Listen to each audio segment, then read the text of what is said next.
I'm Beth Lewis. Tawanda is my derby name. I'm number 23 and I play for the Beckley area derby dames. We have been skating for about 7 years now, and I have been skating with the team about 4 years. My name is Trisha, but I go by Foxy when I'm here. My number's 44. I am a jammer, almost always. Mindy Parsley, Minnie Hurl.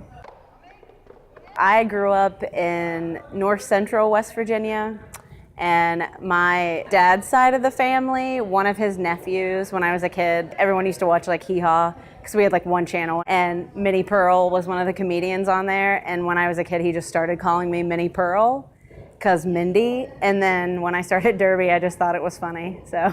Having a derby name is so awesome because we're kind of doing our own like alter ego, sort of, you know?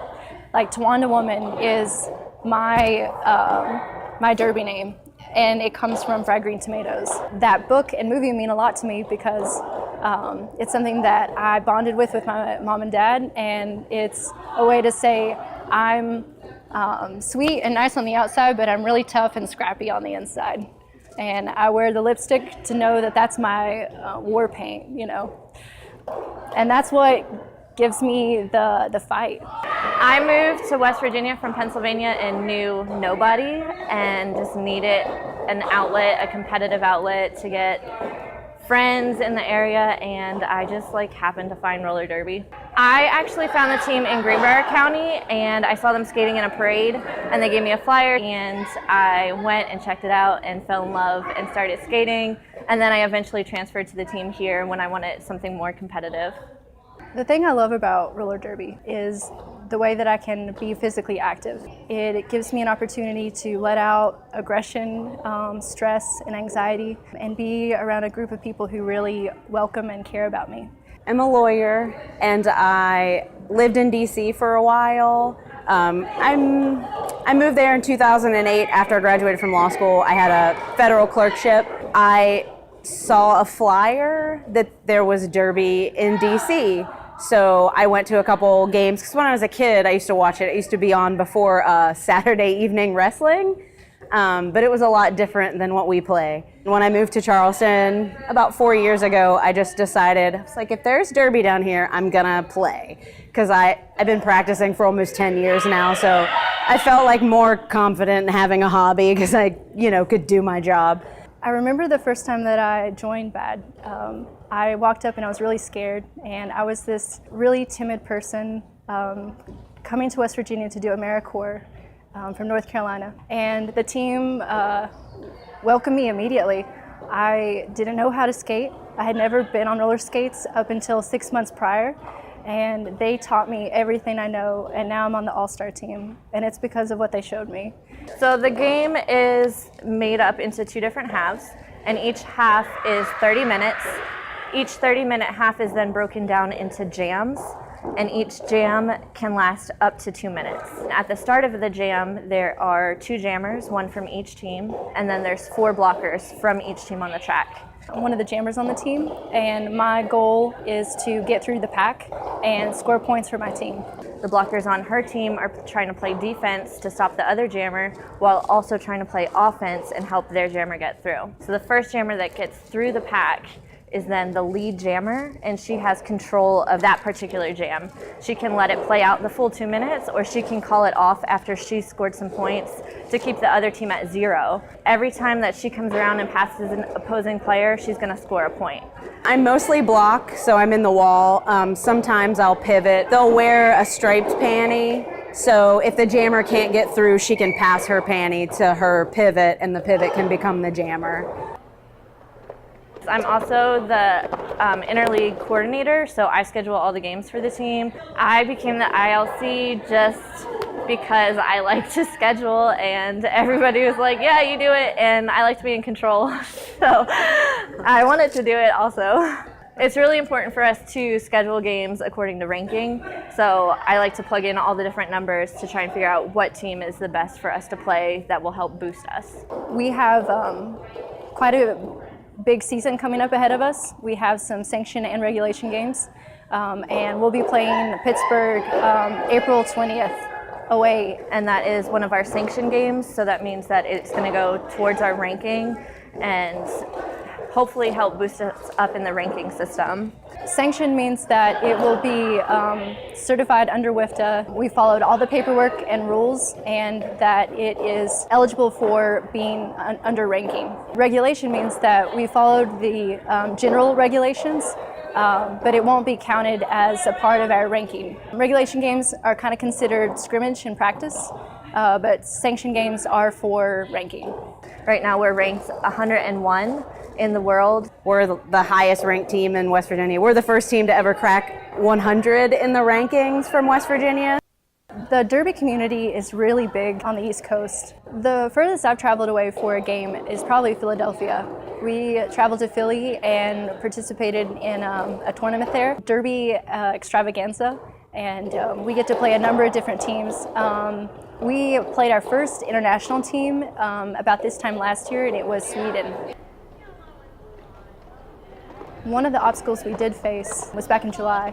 We lost our practice space of about 5 years, and that was devastating to us.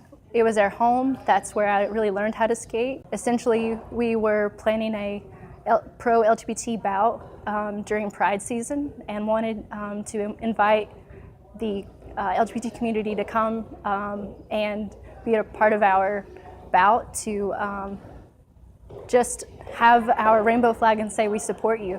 We had never done that before, and we really felt prompted to do that. After we made the planning for it, we were asked to leave and said that that wasn't welcome at their business, and that was difficult because we thought that we were accepted no matter what. So we packed up our stuff and didn't have a practice space all summer long. After losing the practice space, we experienced a loss of skaters as well. They didn't feel welcomed in Beckley. So now we're here at Mount Hope, and it's great to have a practice space where we can play together, where we can continue to build our ranking, where we can grow as skaters and as teammates. But what's hard is that we aren't in Beckley anymore, and that's our name, is Beckley Area Derby Dames. So it feels horrible that we can't be in the community where we started the seed of our team.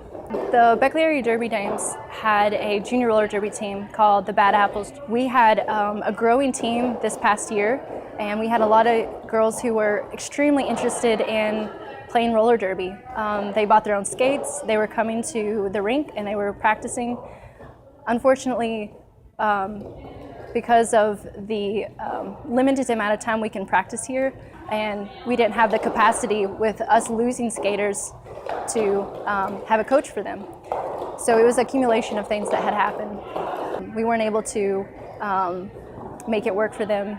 To lose a space, skaters, and our junior roller derby team all in one summer was super difficult. The thought of disbanding was on the table. So roller derby is really inclusive. We want everybody and anybody to come play with us. And as an adult, it's really hard to find like a group of people that you blend so well with. Like you have your work people, but it's not the same as an organized sport. And this sport, there's just so much passion involved with it and growth in it and empowerment that it just brings us all closer, and we just become like family. And it's not just in our team. That family goes to every roller derby community out there. Like it's just widespread, and if you are involved in roller derby, you're welcome anywhere. We are heavily involved with the Beckley community, anywhere from volunteering with the Raleigh County Humane Society, the Mountain State Center for Independent Living, and even the Women's Resource Network. We do like cleanup in the community. We like do parades, you know, anytime. We just try to be involved in like wherever we live, because these are the communities that we live in. We just like to be socially aware. We have a lot of different skaters from different backgrounds, and so even if something is a cause that may not be on your radar, everybody is like supporting of the team, of people on the team who it might be on their radar. My favorite thing that we get to do is be in the parades and get to wave at little kids and skate and see people say, wow, roller derby, I didn't know that was in West Virginia, and know that we're a part of that. We're another generation empowering women to put on wheels and hit each other and be excited about being active again. If you're looking at the wider derby community, like WFDA, like Women's Flat Track Derby Association, our worldwide governing league, I think that derby is very receptive to being, like, I don't mean to use like a very pedestrian term, but like a safe space for people who just want to get involved in something and they don't want to be judged about, you know, what they do or who they are, who their partner is. And I think derby tries really hard to not do any of that. Like, you walk through the door and you're welcomed as you are, and people are there to support other people, and it really becomes like a family. So we're very inclusive for anyone who's trans. And I get asked a lot, like, oh, so you don't think it's an advantage that this late? And I'm not at all. I mean, they're all shapes and sizes, just like a woman who isn't trans. There's no, you know, I don't see that there's an advantage. It's just a difference. I mean, trust me, there are non-trans ladies who are over 6 feet tall and, you know, over 200 pounds. So you're getting hit by somebody. It doesn't matter whether they're trans or not trans. But that was very, I think that was very controversial when it started happening. But now I think it's a pretty routine thing. We have trans women who play women's derby. We have non-trans women who play men's derby. There are teams that are mixed that have men and women. I identify as someone in the LGBT community, and I was afraid about whether that would keep me from playing roller derby or not. If they would not want me on their team, or if I would be not respected or even asked to leave. And that was the complete opposite.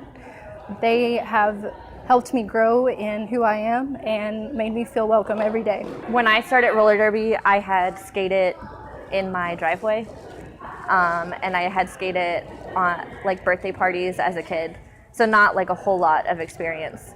And we take people that have a lot of skating experience, people that have none, and we work with you and build you up. And I think that like really adds into the camaraderie of the team, because like it doesn't matter where you're coming from in your life, what your skating ability is, like anything you have to offer, it's accepted here.